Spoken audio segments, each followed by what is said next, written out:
Hello friends, कैसे हैं आप सभी? आई होप आप सभी बहुत बढ़िया होंगे।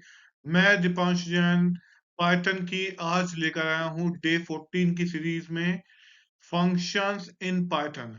आज हम 14th डे पढ़ेंगे। आज हम फंक्शंस को समझना शुरू करेंगे।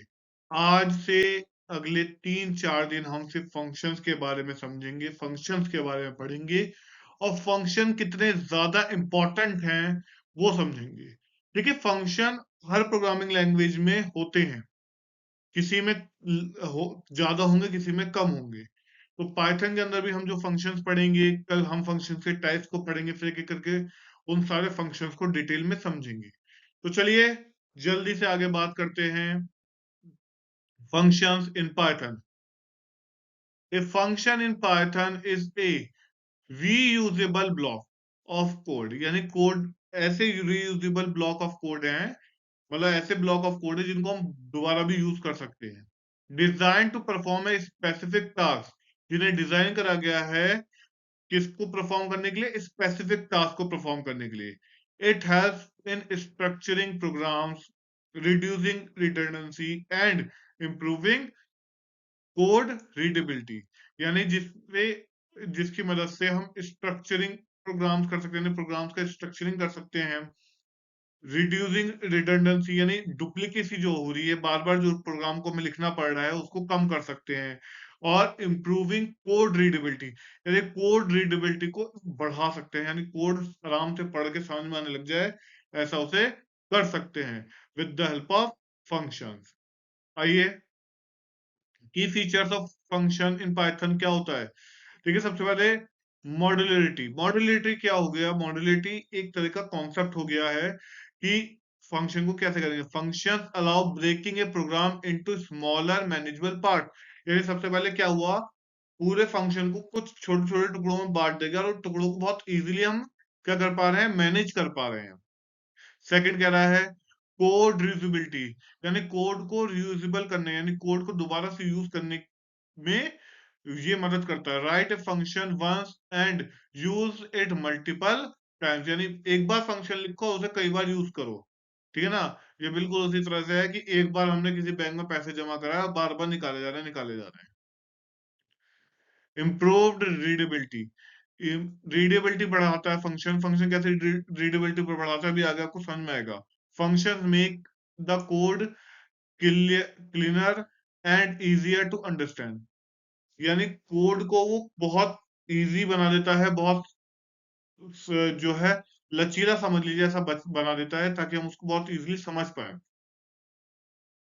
इजी टू डिबगिंग, जब हम कोड को आराम से समझ पा रहे हैं तो ये भी समझ पा रहे होंगे कोड में गलती कहाँ हो रही है, उसे डिबग करना इजी हो जाएगा।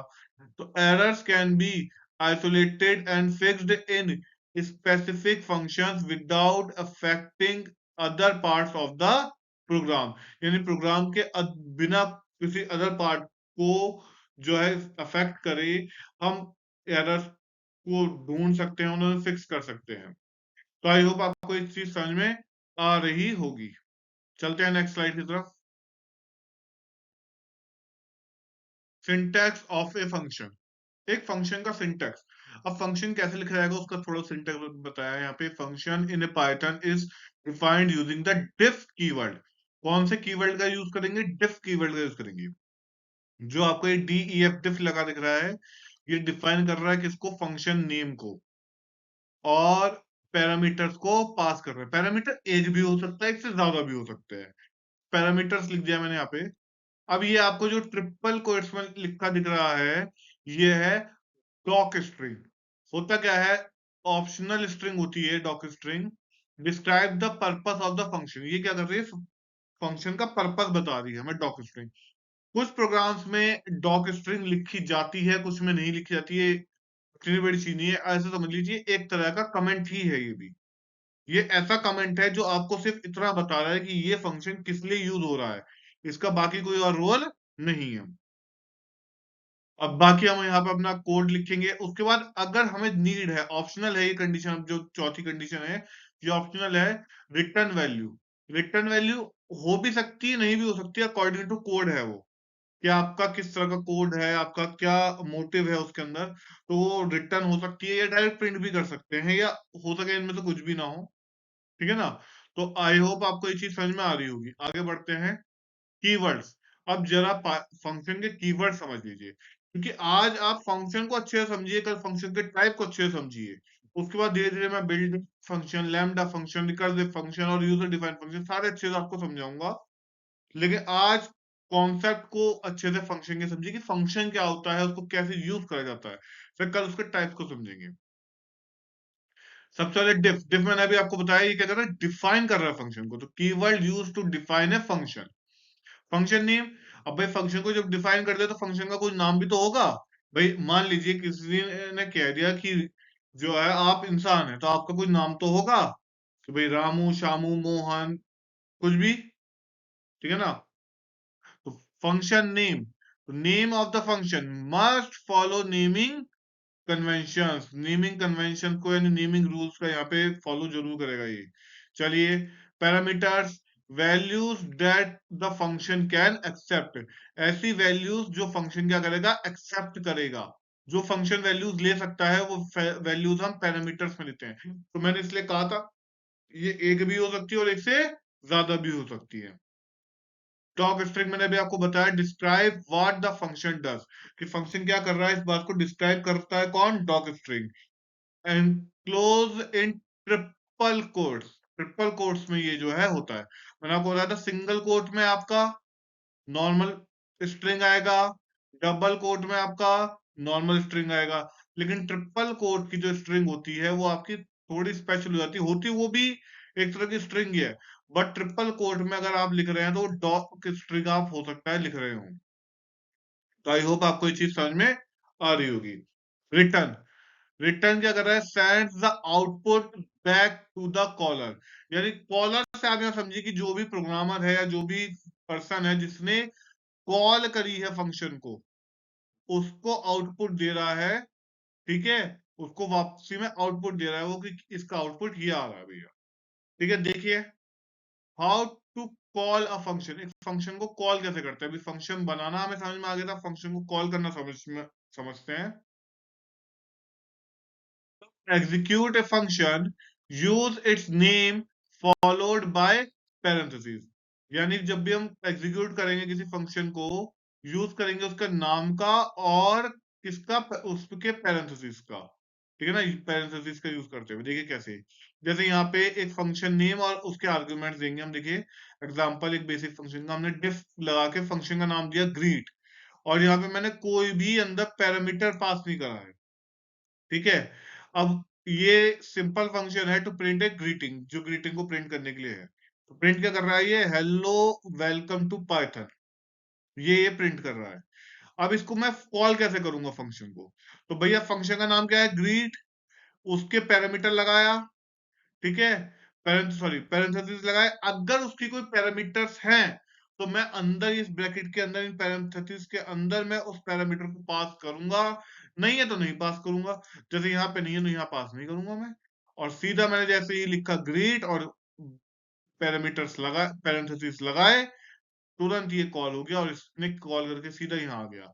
अब जब ये यहाँ आया तो ये सीधा इस प्रिंट की तरफ बढ़ गया, और इसने इस प्रिंट में जाके इस लाइन को प्रिंट कर दिया। तो हमारा आउटपुट क्या आया निकल के, हमारा आउटपुट आया hello welcome to Python. Python की सीरीज में आप सभी का भी स्वागत है, और हमारे साथ जुड़े रहिए। ज्यादा से ज्यादा वीडियो को लाइक कीजिए, सब्सक्राइब कीजिए हमारे चैनल को, और अपने दोस्तों के साथ शेयर भी कीजिए। और अगर आपने अपने डिवाइस से सब्सक्राइब कर लिया है तो अदर डिवाइसेस से भी सब्सक्राइब करा लीजिए, क्योंकि सब्सक्राइबर बहुत जरूरी है भाई। चलिए भाई, आई होप आपको बेसिक फंक्शन और उसकी कॉन्सेप्ट समझ में आ गए होंगे। अब हम आज के डेली क्वेश्चन की तरफ चलते हैं। डेली क्वेश्चन वगैरह है आज का, बहुत इंपॉर्टेंट है आज का डेली क्वेश्चन। तो भाई आप हमारे साथ इस सीरीज में इन क्वेश्चन के लिए भी जरूर जुड़िए, क्योंकि ये क्वेश्चन बहुत ज्यादा इंपॉर्टेंट है। और इन्हें सबको अपने आइडियली पे करके भी देखा करिए। एक कॉपी बना लीजिए, जो फर्स्ट डे से अब तक जितने भी मैंने आपको इंपॉर्टेंट डेली क्वेश्चंस पढ़ाए हैं उन सबको उस कॉपी में लिखिए, नोट कीजिए। Write a Python program to merge two dictionaries. ये क्या कह रहा है कि पाइथन प्रोग्राम लिखो जो दो डिक्शनरीज को मर्ज करे, and update the values of common keys. जो कॉमन कीज है उनकी वैल्यूज को अपडेट करे बाय एडिंग देम टुगेदर, यानी उन्हें एक साथ जोड़ दे। यानी मान लीजिए कोई की ए है, वो डिक्शनरी वन में भी है और डिक्शनरी टू में भी है। अब पहले ए की वैल्यू मान लीजिए 5 थी और दोबारा ए की वैल्यू 2 थी, तो अब वो क्या करेगा, दोनों सेम कीवर्ड है उनकी वैल्यूज को ऐड कर देगा, यानी 5 और 2 7 कर देगा। आई होप आपको बात समझ में आ रही होगी। देखिए डिक्शनरी वन है हमारे पास और डिक्शनरी टू है। अब डिक्शनरी वन और टू में क्या हो रहा है, ए है डिक्शनरी वन में बट टू में नहीं है, बी डिक्शनरी वन में भी है और बी डिक्शनरी टू में भी है। तो ए तो हमारा नॉर्मल प्रिंट हो गया, ये आपका 10 का 10 प्रिंट हो गया, लेकिन डिक्शनरी बी जो है, सॉरी डिक्शनरी कह रहा हूँ, की बी जो है वो आपकी डिक्शनरी वन में भी है और डिक्शनरी टू में भी है। तो इसमें जो बी की वैल्यू 20 और 5 दोनों ऐड हो जाएंगे तो कितनी होगी, बी की वैल्यू 25। ऐसे ही डिक्शनरी सी जो है वो आपकी सॉरी जो की सी है और की जो है सी यहाँ पर भी है डिक्शनरी टू में भी, दोनों डिक्शनरियों में वन में भी और टू में भी सी है। तो सी को ऐड करो पहले 30 और दोबारा में 15, तो कितना हो गया आपका 45। आई होप आपको समझ में आ रहा होगा। फिर उसके बाद आपका डिक्शनरी टू में बचता है सीधा डी, इसके अलावा कुछ और नहीं बचा, वो आ गया। तो आई होप आपको ये चीज समझ में आ रही होगी। एक बार नहीं आ रही है तो दोबारा एक बार देख लीजिए, क्योंकि थोड़ा सा यहाँ पे समझाते हुए मैं भी अटक गया था एक बार। तो एक बार हल्का सा देख लेते हैं।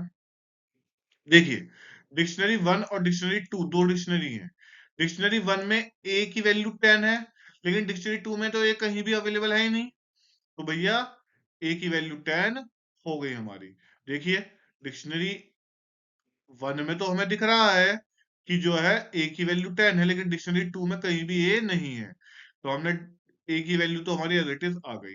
अब बात करते हैं डिक्शनरी वन में बी की वैल्यू 20 है और डिक्शनरी टू में बी की वैल्यू 5 है, तो हमारी जो बी की वैल्यू है 20 प्लस 5 25 हो गई। फिर डिक्शनरी वन में हमारी जो सी की वैल्यू है वो 30 है और डिक्शनरी टू में सी की वैल्यू 15 है, तो हमारी जो डिक्शनरी आई अब नहीं प्रिंट होके उसमें सी की वैल्यू 45 हो गई। अब यहाँ पे हमारी डिक्शनरी वन तो खत्म हो गई, लेकिन डिक्शनरी टू में एक वैल्यू बची है डी इज इक्वल टू 25, तो वो डी 25 हमारा एज इट इज प्रिंट हो गया। आई होप आपको ये समझ में आ रहा होगा। अब क्वेश्चन तो समझ चुके हैं हम कि क्वेश्चन क्या कह रहा है, अब हम समझते हैं आंसर को उसके कि हमें क्या करना है। तो देखिए सबसे पहले हमने दोनों डिक्शनरी बना लेनी है, तो हमने दोनों डिक्शनरी बना ली। अब मर्ज करेंगे डिक्शनरीज को, तो डिक्शनरी को मर्ज कैसे करेंगे, डिक्शनरी वन की हम एक कॉपी बना लेंगे, डिक्शनरी वन की कॉपी बना के उसे मर्ज डिक्शनरी के अंदर रख देंगे। डिक्शनरी वन की हमने कॉपी बना के किसके अंदर रख दी है, मर्ज डिक्शनरी के अंदर। अब देखिए की वैल्यू देखेंगे हम डिक्शनरी टू के आइटम्स की, यानी डिक्शनरी टू में जितने भी आइटम्स हैं उन सबकी की और वैल्यूज देख रहे हैं। तो सबसे पहले जो की है वो मर्ज डिक्शनरी में भी अगर है, यानी जो हमने डिक्शनरी वन की कॉपी बनाई थी मर्ज डिक्शनरी, अगर उसमें भी वो है तो हम क्या करेंगे, मर्ज डिक्शनरी की जो की है उसकी वैल्यू को उठा के और नई वैल्यू से ऐड कर देंगे, यानी वैल्यू को उठाएंगे जो डिक्शनरी टू में थी और जो मर्ज डिक्शनरी में वैल्यू थी वो पहले से उसमें पड़ी हुई है, तो उन दोनों वैल्यूज को ऐड कर देंगे। इस लाइन को बहुत ध्यान से समझिए, ये लाइन असाइनमेंट ऑपरेटर के थ्रू आई है। इसमें क्या कर रहे हैं, मर्ज डिक्शनरी की, यानी जो की हमारे पास पहले से मौजूद है उसकी वैल्यू को उठा लिया और ऐड कर रहे हैं वैल्यू को, और ये वैल्यू कौन सी वैल्यू है, ये वाली वैल्यू है जो कहां से उठ के आ रही है, डिक्शनरी टू से उठ के आ रही है। यानी डिक्शनरी वन की वैल्यू तो किसमें है, मर्ज डिक्शनरी में है, तो मर्ज डिक्शनरी में डिक्शनरी वन हो गई और वैल्यू के अंदर डिक्शनरी टू की वैल्यू है। अब उन दोनों वैल्यूज को ऐड कर रहे हैं और किसमें किसमें स्टोर कर रहे हैं, मर्ज डिक्शनरी के अंदर स्टोर कर रहे हैं, सेम की के अंदर। आई होप आपको ये चीज समझ में आ रही होगी, add values for common keys के लिए वो वैल्यूज को ऐड कर देगा। अगर ये नहीं होता, ये इफ कंडीशन नहीं चल पाती, तो हम एल्स में जाएंगे। एल्स क्या कहेगा, मर्ज डिक्शनरी की इक्वल्स टू वैल्यू। भाई इसका मतलब क्या हुआ, पहली में नहीं थी, क्योंकि मर्ज की तो पहले की लिए रिप्रेजेंट होता है, जब पहले में नहीं है वो की अवेलेबल, तो दूसरे में सीधा जाके उसको स्टोर कर देंगे, दूसरे से उठाकर उसको वैल्यू को स्टोर कर दिया हमने। तो अब आउटपुट जब हम करेंगे तो ये मर्ज डिक्शनरी आएगा।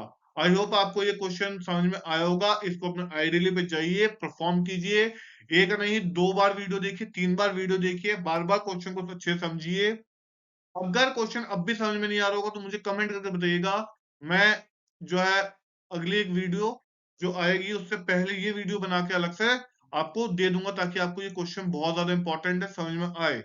और ये क्वेश्चन अगर आपको समझ में आने लग गए ना, तो आप यकीन मानिएगा, आप जब कंपटीशन में जाके पाइथन के लिए बैठेंगे, पाइथन डेवलपर के लिए या पाइथन की किसी उसके लिए, तो जब आपके सामने इस तरह के क्वेश्चन आएंगे पाइथन से रिलेटेड, तो आप बहुत इजीली कर पाएंगे। तो हमारे साथ इसी तरह से जुड़े रहिए। आप सभी हमें लाइक कीजिए, सब्सक्राइब कीजिए हमारे चैनल को, और अपने दोस्तों के साथ इस वीडियो को ज्यादा से ज्यादा शेयर कीजिए। Thank you very much.